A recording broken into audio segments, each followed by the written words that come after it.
fresh from the oven, soft and golden brown. Hi guys, let's make some delicious scones.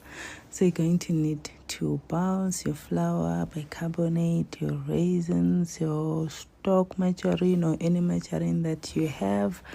So yeah, in a bowl you're going to crack open 3 eggs. So mine are large, so I use 3 large eggs.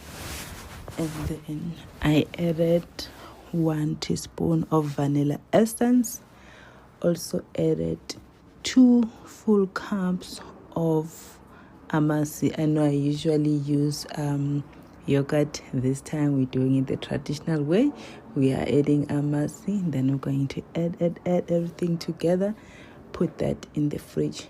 Don't ask yourself why. By now you know we want to use cold ingredients. Then we're going to use 8 cups of sifted flour.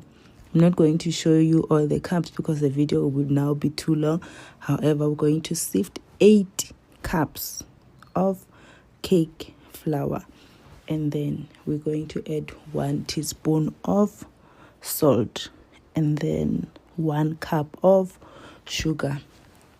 Then add 8 teaspoons of baking powder.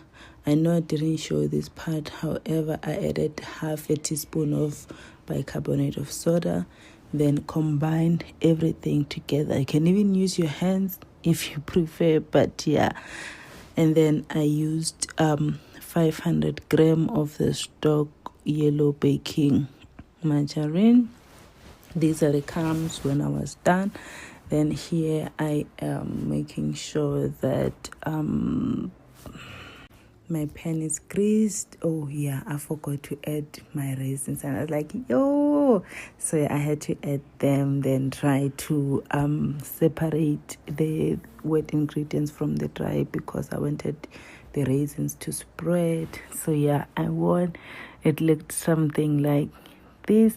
I know guys, you're gonna panic when your dough is not wet. Please don't panic. It's fine like this. I know, ignore that voice that's gonna tell you add more. Do not. That's what we have at the end of the day.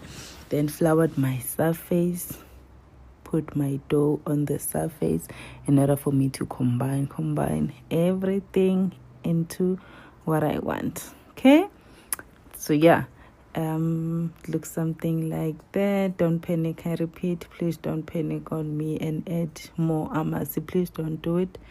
So at the end of the day, this is how it looked like when I was done. You're just going to